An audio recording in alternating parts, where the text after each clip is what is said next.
Good afternoon, my good people. I'm back. I told you I was going to take a little trip down to the ocean, and I did. And it's great to be back. I would have liked to have wished that I could have brought a lot of the warm weather back with me, but it didn't quite work out that way. I thought today I would tell you a story about a particular reason why confidence is one of the most important things one needs if you want to start your own business. But before I go there, just real quick, a cap of the group of people I went with were old friends that we have been sharing vacations together for many, many years. It was a simple week of pickleball, fishing with drones. We were out searching for eagles and alligators. Helped a group of kids build a 10-foot sandcastle, which was really pretty cool until we realized that there's certain rules now on a beach that if you build a sandcastle, you have to knock it down so that it's not blocking the vision of the houses behind you. Imagine 10 kids, all in the same family, building a castle of sand. And all I asked him was, can you guys build me a 10-foot sandcastle by 4 o'clock? Game on. They had plenty of time, even though their mother said that they have to do a little bit of studying at some point. But imagine 10 kids from the ages of 2 to about 18 from Iowa building a sandcastle about 10 feet tall. I would guesstimate 15 to 20 tons of sand when it was all said and done. But just realize that there are certain rules in certain places that if you build a sandcastle, you have to knock it down before high tide comes in. I'll send a picture out soon of what it looks like to build a 10-foot sandcastle. And quite honestly, I just gave the kids a challenge. Can you guys build me a 10-foot sandcastle by 4 o'clock? And they did. So along with the sandcastle, there was some poetry. There was a little bit of Indiana basketball. By the way, they're playing a little better right now. Hot tub night, naked Thursday. I played a day of golf, but I was in the sand trap so much when I played, I really felt like I was playing on the beach. Driftwood art, took a nice nap. Actually waited out in a golf that now has 2 names. And it was kind of interesting when you talk to people about what golf were you in, they all had an opinion. It felt like the good old days. We played Screw Your Neighbor, the card game. We told about 300 stories.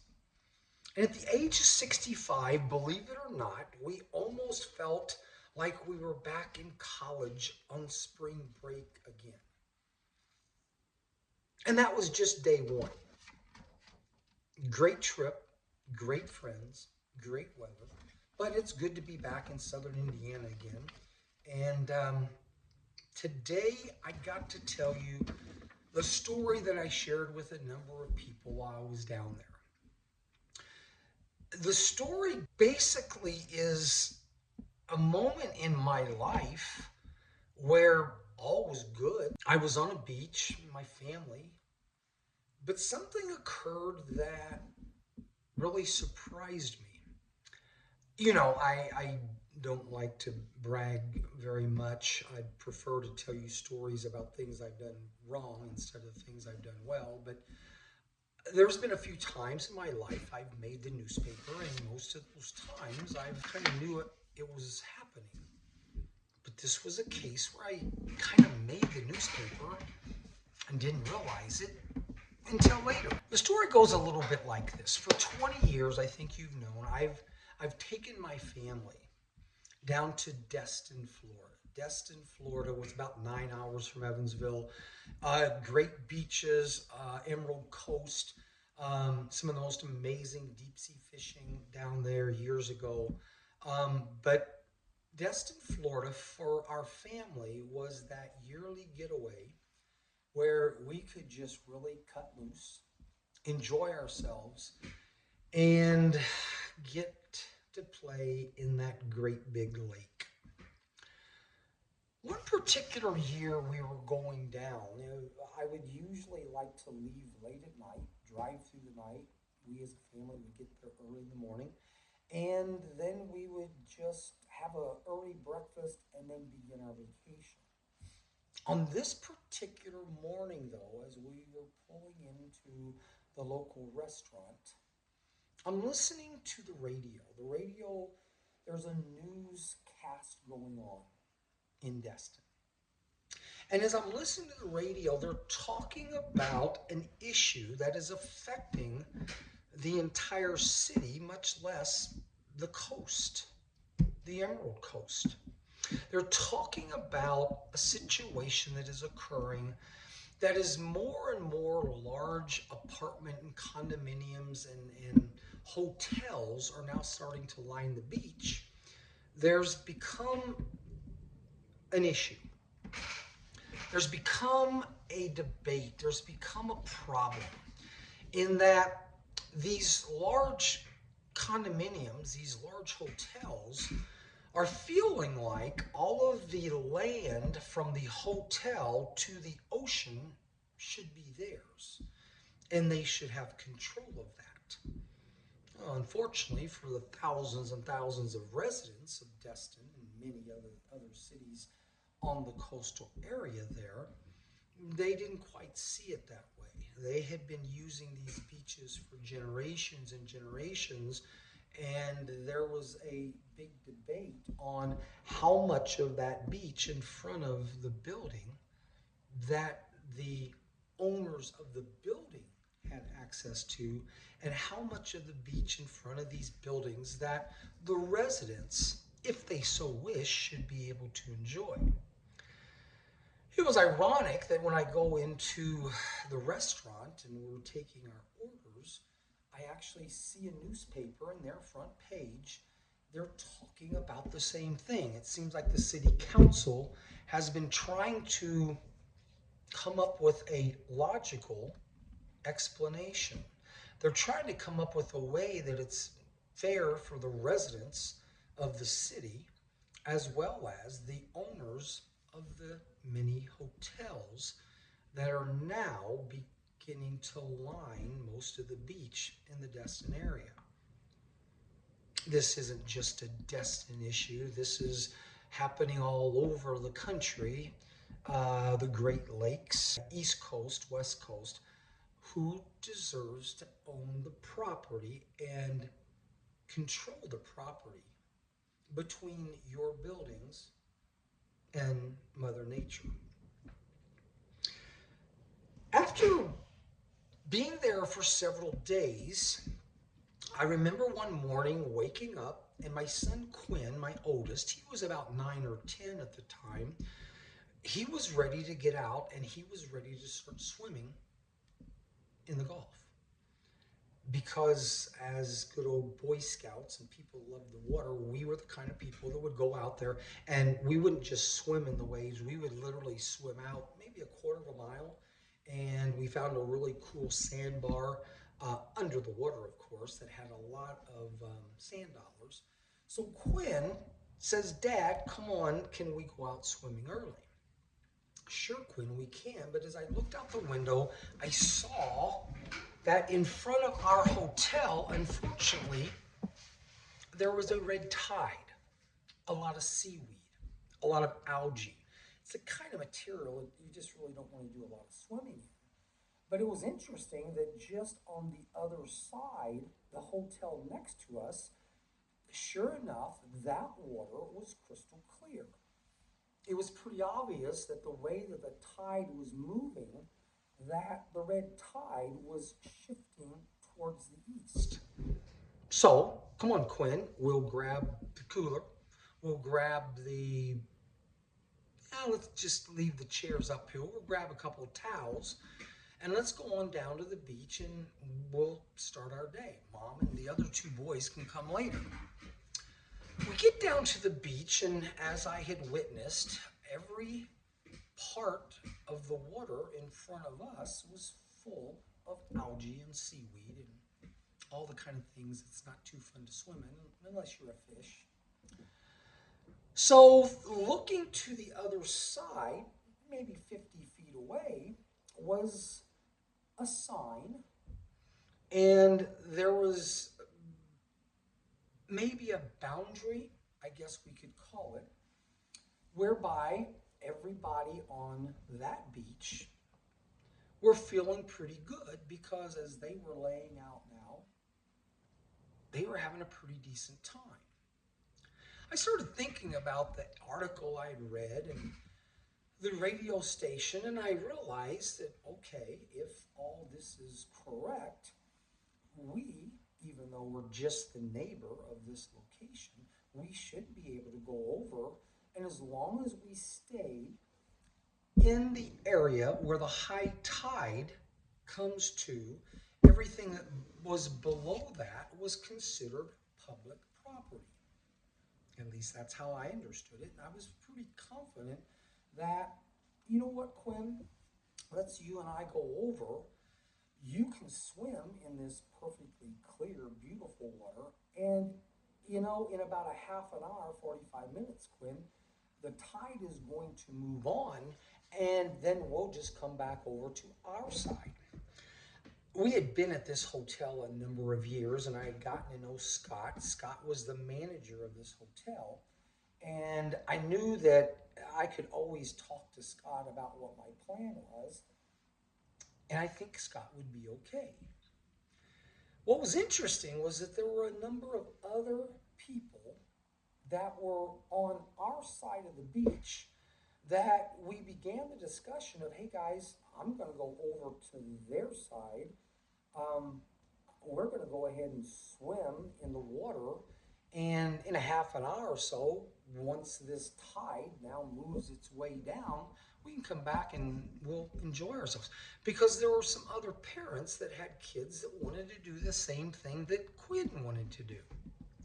So sure enough, we go over, and I can tell almost immediately that as we were moving our group, and maybe there was 10 or 15 of us, maybe eventually 20, as we were now moving into that area over there, I designated myself as the spokesman if anyone wanted to talk to me as to what we were doing.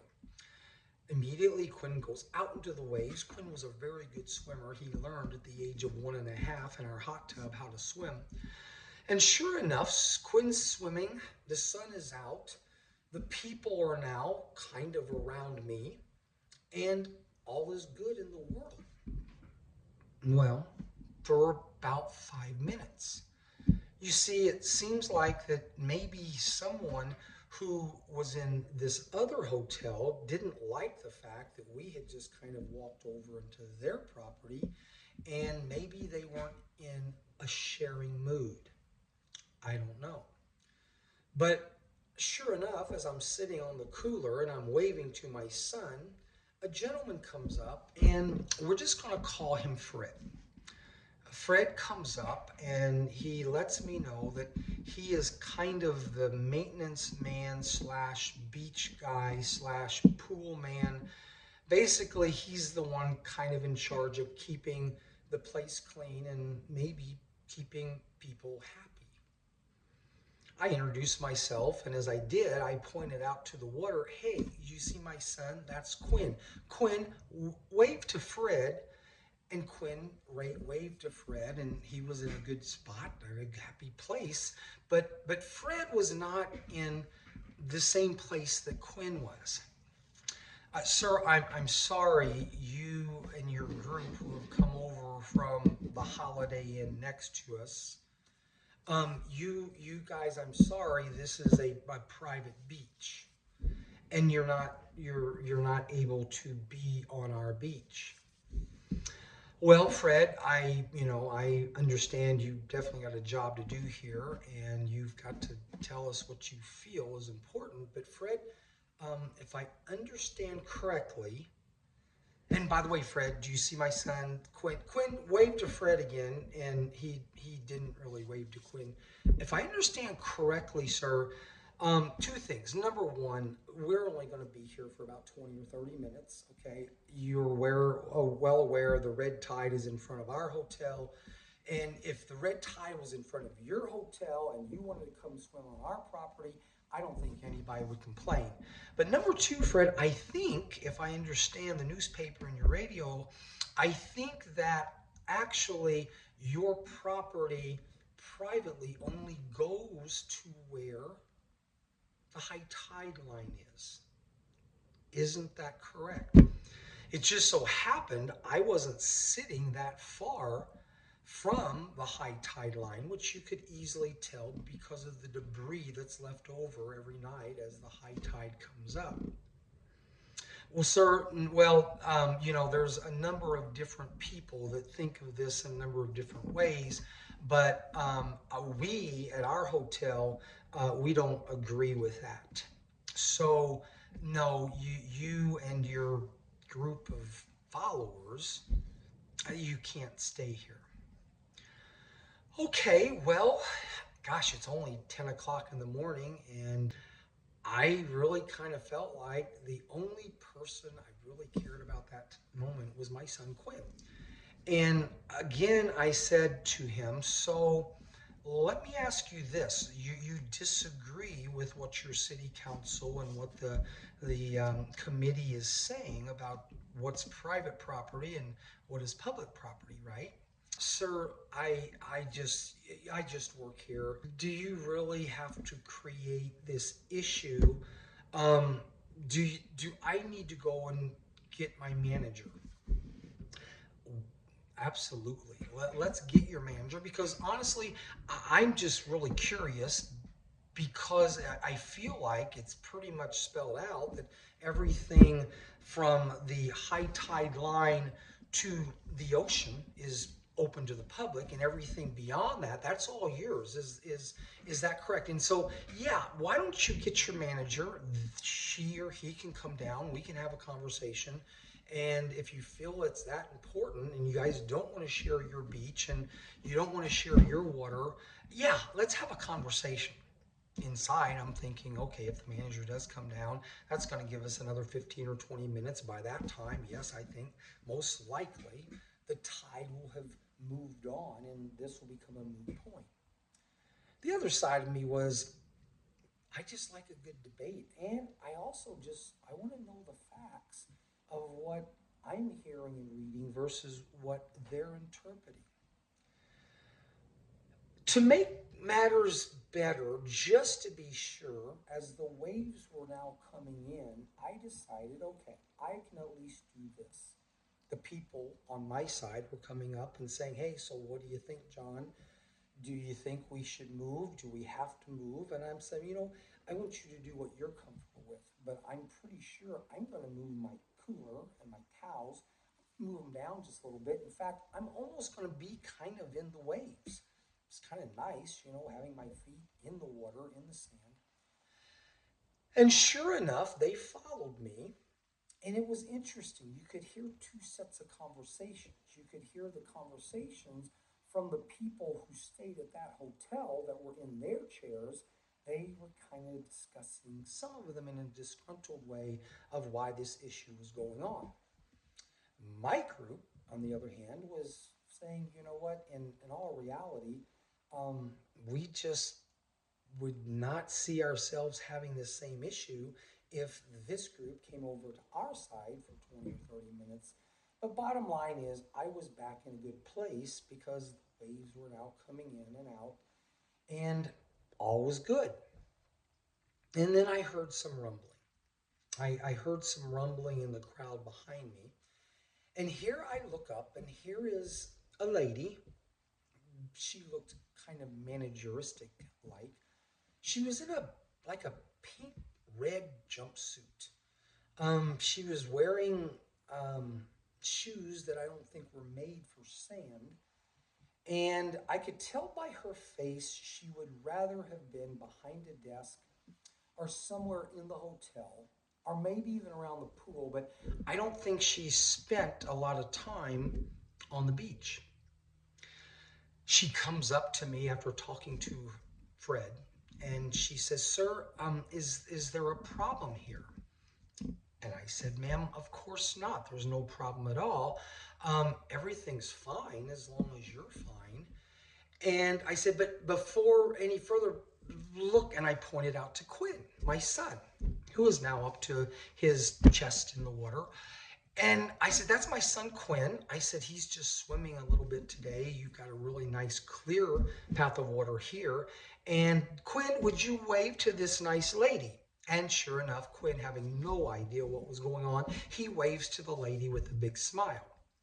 She, not having much of a smile on her face, I really don't think she waved much at all, but she proceeded to say, "Sir, look, this is a private beach. These people have paid a lot of money to stay at this hotel." And I said, "Yeah, about the same amount of money that we have paid at this hotel. And by the way, do you know Scott, the manager?" "Oh, yes, I know Scott, the manager." I said, "Well," I said, Scott and I have known each other for a long time. Bottom line is, we have the same conversation we have with Paul. But then something became extremely hilarious. You see, because of where I was sitting, and because we'll just call her Carol, because Carol had to come down and talk to me in her pantsuit and her high heels, Carol now had to realize that as the waves were coming in, Carol now had to run back away from me, wait for the water to recede, and then she would have to quickly walk back to me. And this is what everyone saw multiple times. Poor Carol, who was trying to just have a conversation, is now becoming the laughing stock of the beach as she is running back and forth to try to stay dry because the guy on the cooler was in his right place. The laughter, not just from my group, but the laughter also from her own people, did not make her very happy. I think the thought of getting salt water on her bell-bottom pants and maybe messing up her shoes definitely was not the kind of morning she was expecting.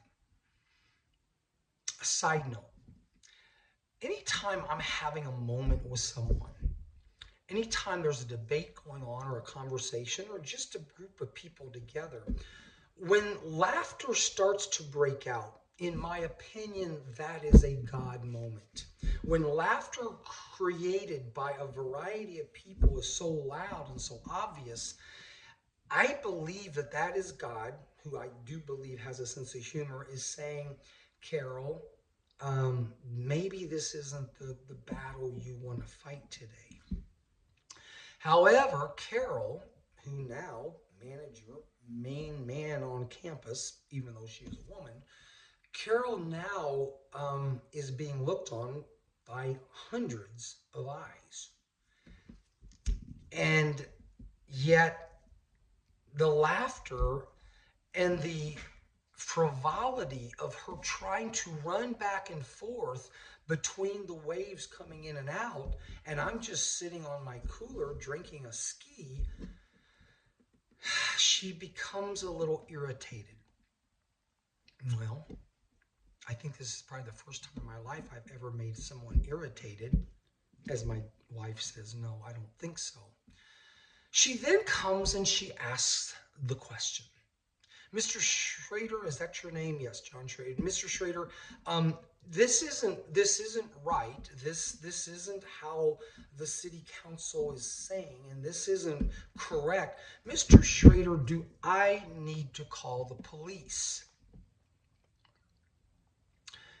Absolutely yes. We need to call the police because, number one, this is a 20-minute issue. Number two, you're kind of making yourself look very silly. But for me, most important, I would love to talk to the police and get their opinion and their rendition of this rule, this high water rule, because obviously there's a lot of confusion. And I understand your position. You've got to do what you've got to do. And I think the best thing is let's get the police here, and then you and I can talk to the police. I may even pull my cooler up where we're on dry land. Seriously, you are going to have me call the police. Well, you don't have to, Carol, as long as you realize in about 15 minutes we're all going to be moving to the other side. But if you feel like the police are the people that can bring us closure, the police can come and we can have this discussion. Because I think right now, everybody around us, your people, my people, even the people in the ocean, I think they'd like to know the true story and the facts on this major situation that's going on within Destin and the entire Emerald Coast. She huffs. You have got to be kidding that we're going to go here. And I'm like, no reason to be upset. This is just a good way to bring in a mediator. And I think the police department would be great mediators right now. She stomps off, very unhappy. I can't remember if her shoes had gotten wet or not, but she stomps off and she says something to Fred on her way back. And as she leaves, immediately the crowd, my crowd, now kind of surround me, and they're like, wow, you're pretty brave, John. But we really kind of like the way that you're here for us. And I said, guys, here's the funny part. In about 10 minutes, this is going to all be a moot point. And sure enough, in 10 to 15 minutes, the water had now cleared in front of our hotel. And as we promised, we all just got up, walked the other way, and began to play in the water on our side of the sign. By the way, the sign, which you may see someday if you decide you want to read the article, it had a lot of verbiage on it. Sure enough, we're over now on my side, our side, and my wife and my two other sons come down, and they are there, and they're like, how has the morning been? And I'm like, oh, it's been really interesting.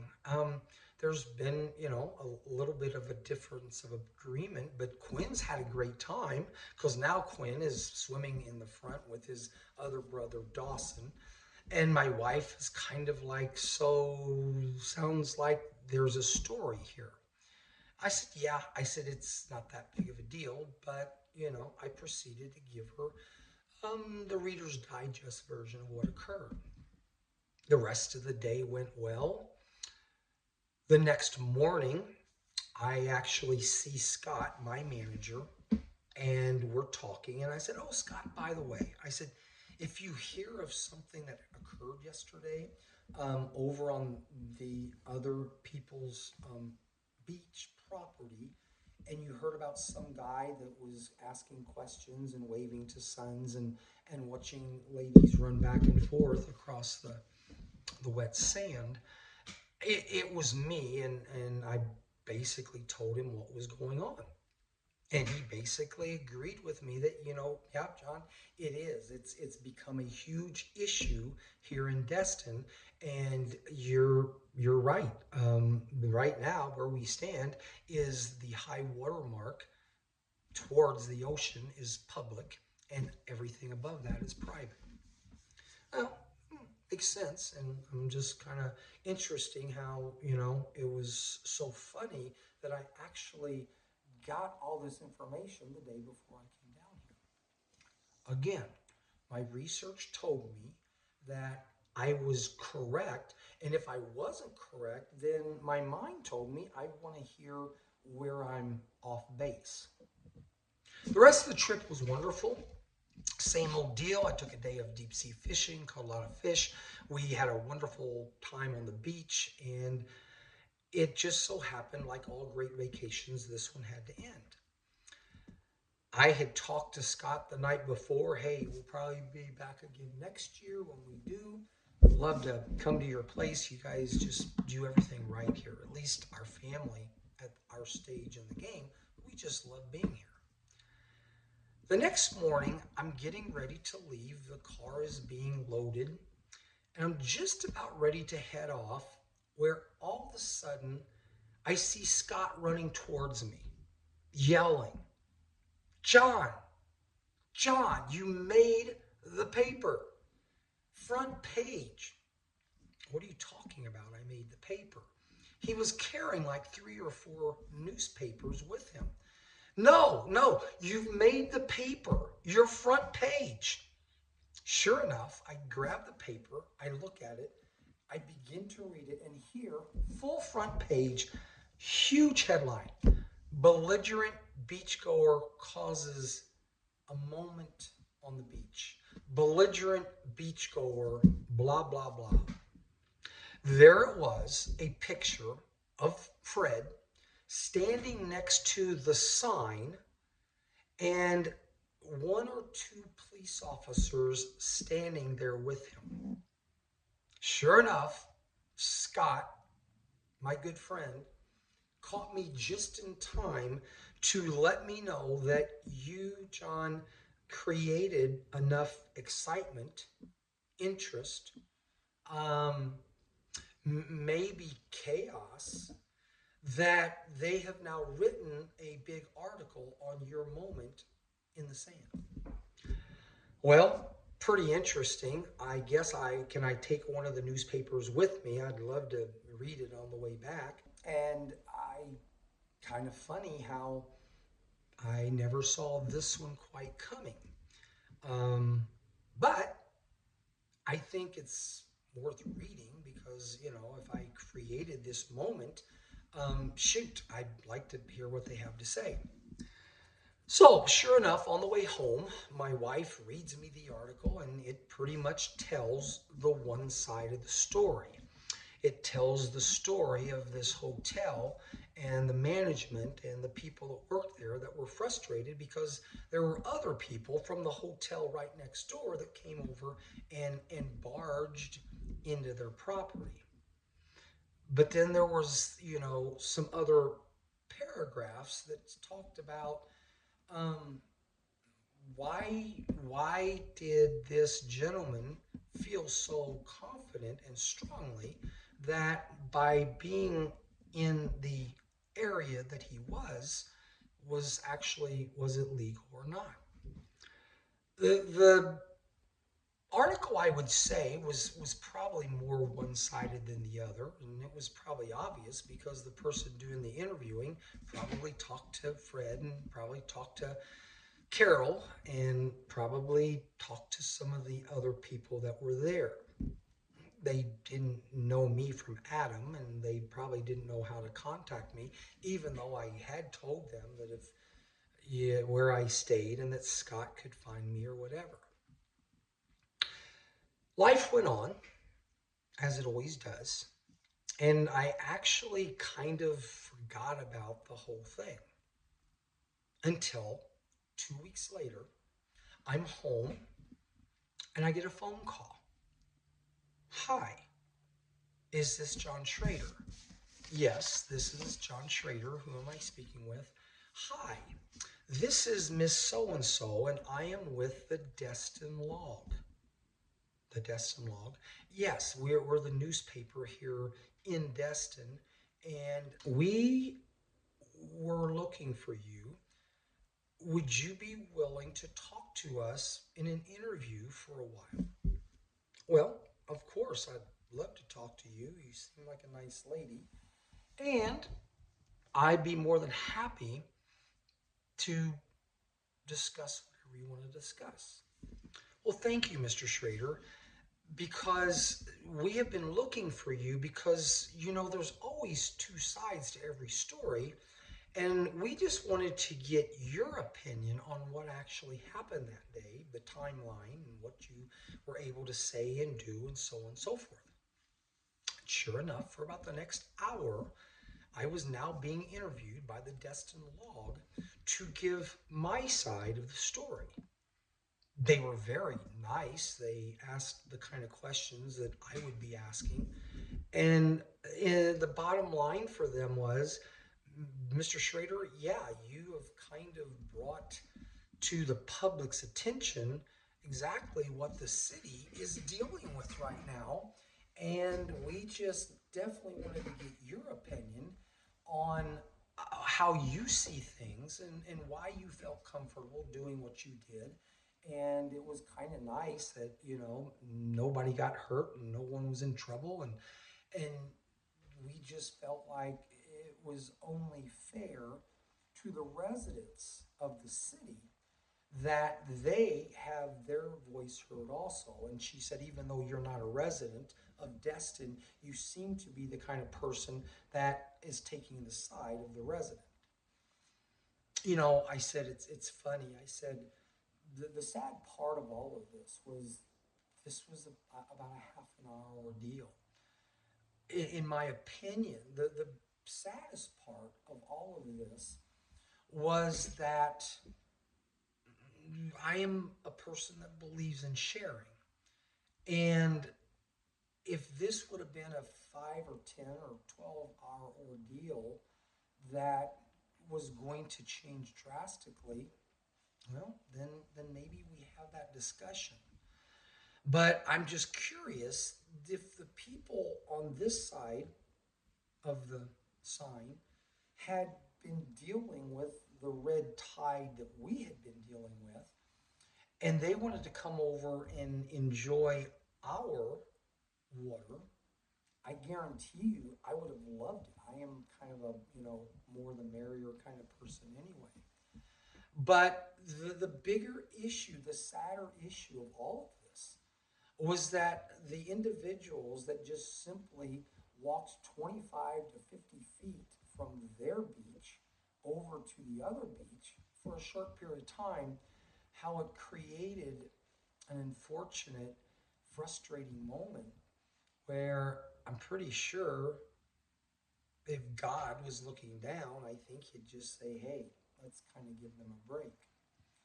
I can't really remember if I went into detail about the hilarity of the moment.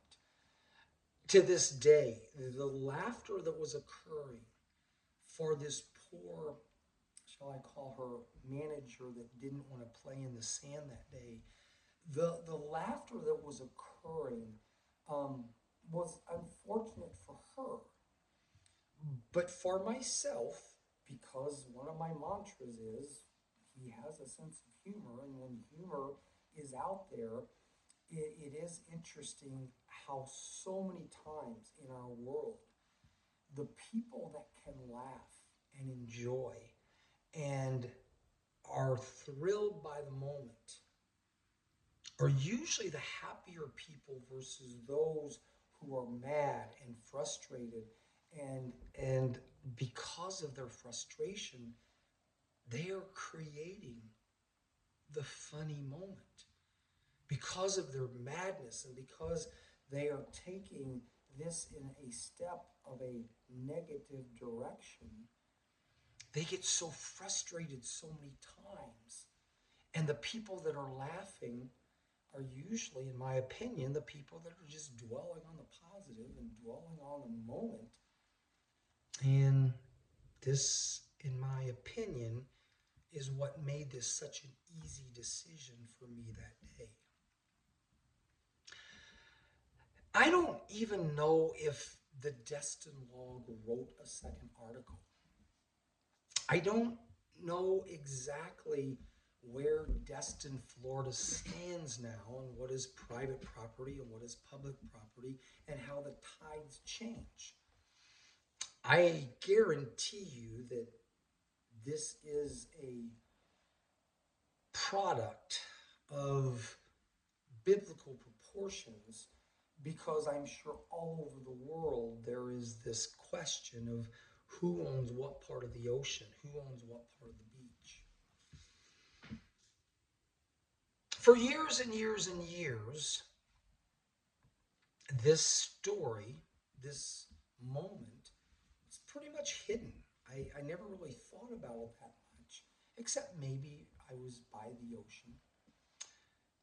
But you know what? Last year came chapter 2. Last year, and what makes me want to talk about this now, I'm not at Destin, but now I am at Gulf Shores. A good friend of mine rents a place for about a month, and a bunch of my close friends, couples, we go down and we spend a week there. So in 2024, I'm walking the beach one morning, and as I'm walking the beach, looking for shells, maybe some driftwood because my wife loves to do driftwood art, there is a very obvious line in the sand.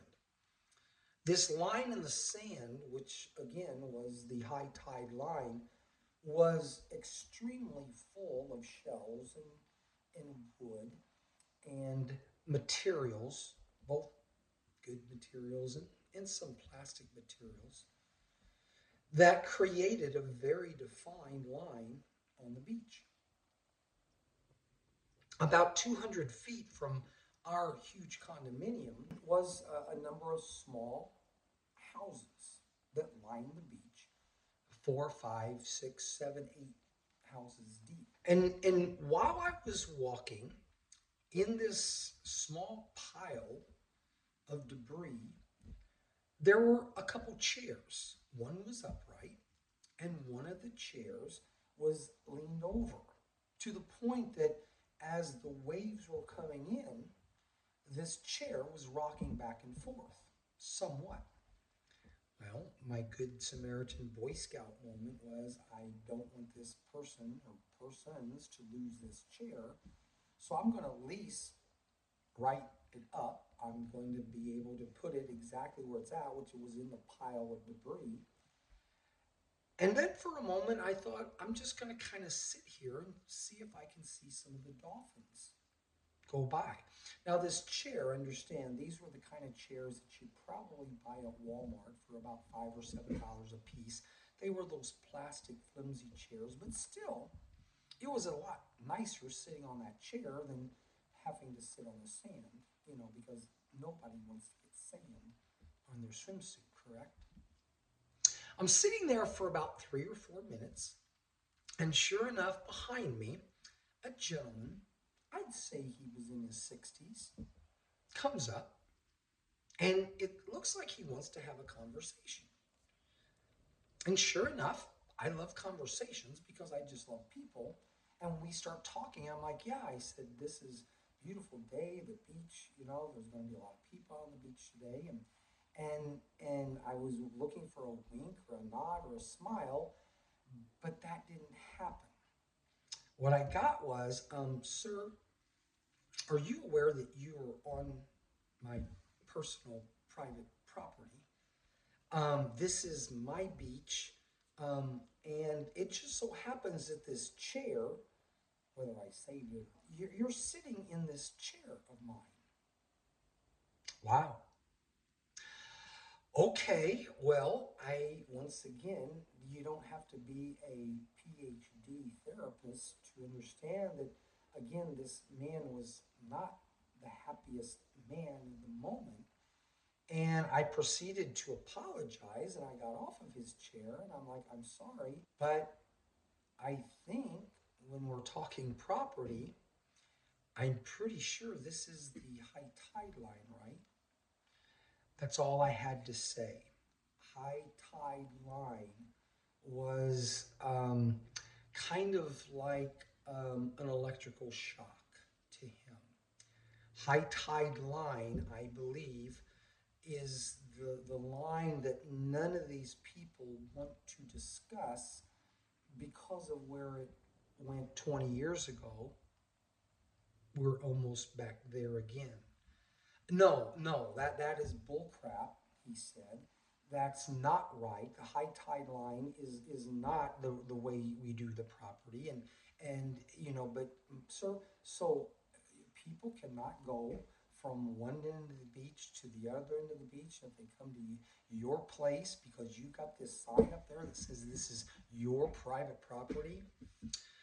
Wow, deja vu all over again. The only difference was this guy was not wearing a pantsuit, but he may have been related to Carol. I don't know. But here's the guardian angel moment. Once again, we're having a difference of opinion. I told him, yes, we're staying over here at this huge condominium complex. It looks like you guys have a really beautiful place with all these houses up and down here. And, it seems like it'd be a great place to live if you wanted to live. And, but you don't seem to be in a very good mood right now. Maybe I shouldn't have said that, but that's what I was thinking. And then it happened. First of all, he says, no, this is my private property, and this high tide line crap is a bunch of bull. And he wasn't crap. He was now kind of cussing and mad. And if I have to, I will call the police. What is it about individuals that instead of carrying on a conversation, they want to call the police, of which I said, absolutely. If you want to call the police, I'd love to talk to them because, once again, I just want to know the facts. He was frustrated that I would say to him, call the police on us. And as he was trying to figure out should he call the police or not, he just kept getting madder and madder at the moment until the guardian angel showed up. Sure enough, as I have now moved down a little closer to the water, a lady, nice lady, probably in her late 40s, early 50s, is now walking down the beach right in front of the two of us. And she has seen and heard enough that she's kind of interested in the conversation. And she literally stops and kind of looks up at both myself, and we'll just call this gentleman Fred number 2. Ma'am, I said to her, I'm just curious. Do you live around here? Yes, I do. I live up the ways a little bit. Can you tell me, is the private property line and the public property line, is it the high tide line? She smiles. She smiles again and she said, yes. Yes, sir, you are right. You are allowed to be between this point and this point. You're right, sir. Because, yes, there are some people that live around here that they just get really frustrated with that. The gentleman looks at this lady. Fred, too, now looks at this lady. And I truly believe if he had a gun, a knife, a machete, or maybe even an axe, I'm not sure who he would have thrown it at first. That is bull. That is not true. That, no, sir, it is. We've had these meetings. These are our boundaries. And this gentleman is absolutely correct. Well, my heart is leaping inside of me. My eyes are fixed on hers because I'm just like, you are sent by God at this moment. And she was just as calm and as nice as she could be. But every minute that she stood there and every minute that I stood there, I truly believe that this gentleman's heart rate was going 10 to 15 beats per minute faster and faster and faster. Well, ma'am, thank you very much. I appreciate that. And, sir, I am so sorry you're having this kind of day. I just hope that you can find a way to enjoy yourself. You got a beautiful beach, a beautiful ocean. Sharing, is really a wonderful word once you get used to it. And I began to walk away. And as I walked away, there was kicking of chairs and there was frustrated verbology going on. And this man, quite honestly, I was really curious as to could have he possibly been related to the people in Destin years ago. John, so basically, you're saying that you were confident in what you were doing because of the research. And in this chapter 2 version, some 20 years later from chapter 1, there was some person that came along at the perfect time to once again give you the confidence to say, yeah, we've done our research, we know what the rules are. And we know rules change, and that's okay. And if the gentleman was right, and he decided to call the police, which he never did, maybe, just maybe, he might sleep better at night thinking that he's right. But here's the sad part. Trespassing Aloud, this podcast this guy has created, is kind of all about, you know what, was it really worth it, sir, to get this upset yourself, to have individuals who live by you to tell you that, no, you're not right, Fred. This gentleman, he's correct. It takes confidence to be able to have moments like this. And yes, there are so many of you out there that might be saying, was it really necessary? Was your 10-year-old son that important that he should get a swim in the clear water? Was it really necessary to create this type of drama? Or couldn't have you just gone somewhere else? And I respect that if that's the way you feel. I respect that there are some people that hate confrontation. There's a lot of people that feel like a good debate isn't just communicating and sharing your thoughts. A good debate scares the crap out of people, especially if they don't like confrontation. That's not who I am. So we'll end with this. The Belligerent Beachgoer, Destin Log, look it up. I can't remember exactly what year it was, but if you care, you know. When you want to open and run your own business, confidence is so important because you are going to run into every imaginable person, every walk of life. You're going to meet the happy, the sad, the mad, the mean, the evil. You're going to meet the most amazing people. How are you going to react to all of those individuals? If you're the kind of person that when a confrontation or a difference of opinion occurs, if you're the type of person that is going to run away and hide, or you're going to be the person who just kind of turns around and doesn't find out the truth, it's going to be a little tougher for you. Because owning your own company, you are going to run into employees, customers, attorneys, accountants. You're going to run into every imaginable personality out there. The more confident you are, because you've done your research, the more confident you are that you're not going to let emotions affect your intelligence. The more confident you are because you've done your research, all it is just, hey, you have your opinion, I have my opinion. If we need a third or fourth or fifth opinion, let's bring them on.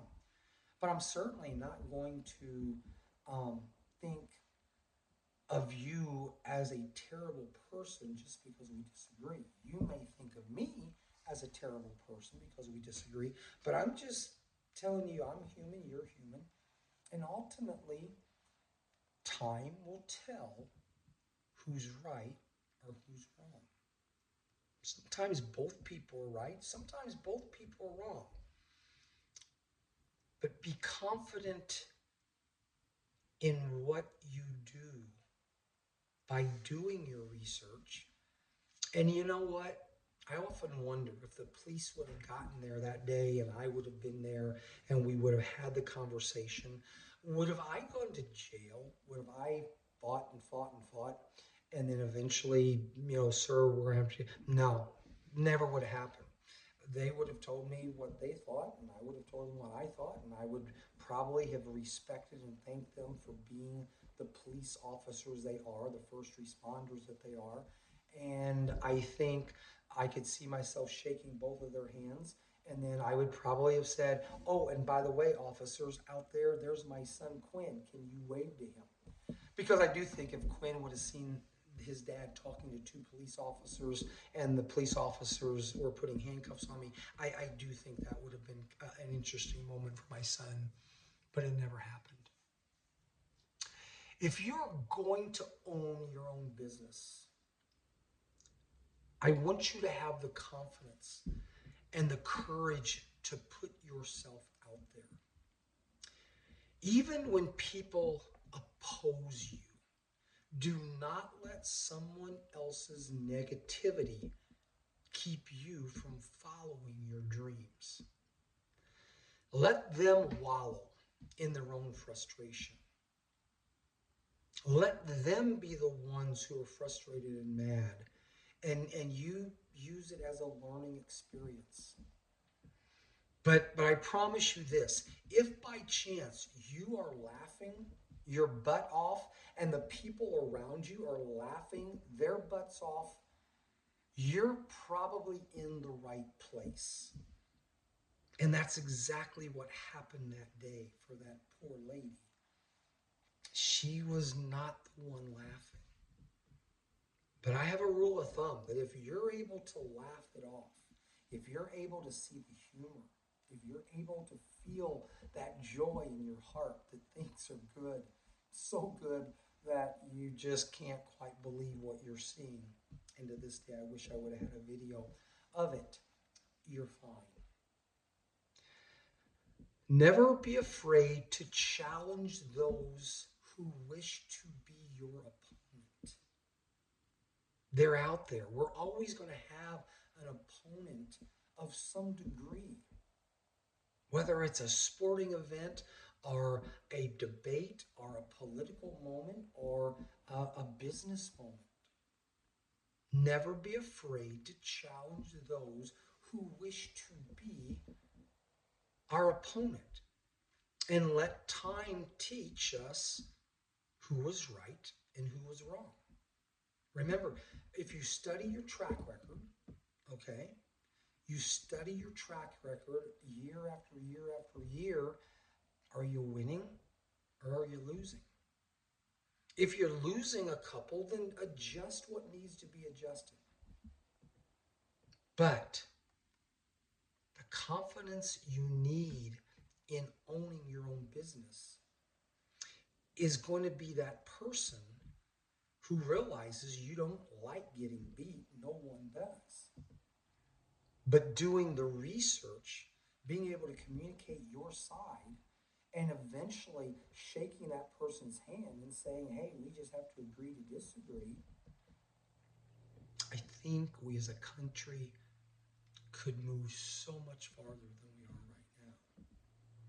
I'm going to talk maybe tomorrow on this little speech that was given and where one side of the audience was doing one thing and one side of the audience was doing another thing. And I think for many, many, many Americans, whether I'm the Democrat, the Republican, or the Libertarian, I think we're all really frustrated at how poorly we as a country have become at being able to compromise, shake hands, and try to work towards something positive.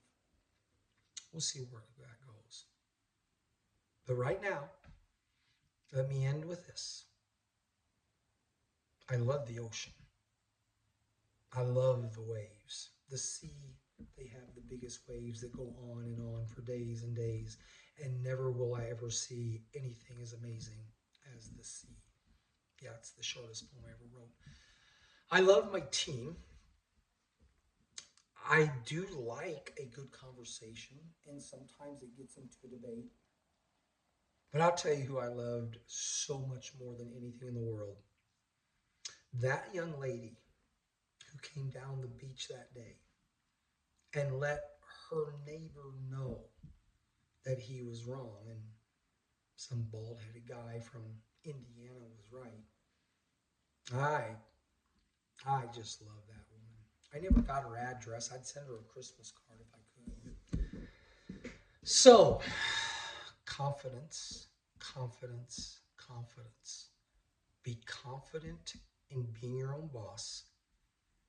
And if you're not confident, then just do some more research and then go out there and kick some butt. Have a great day.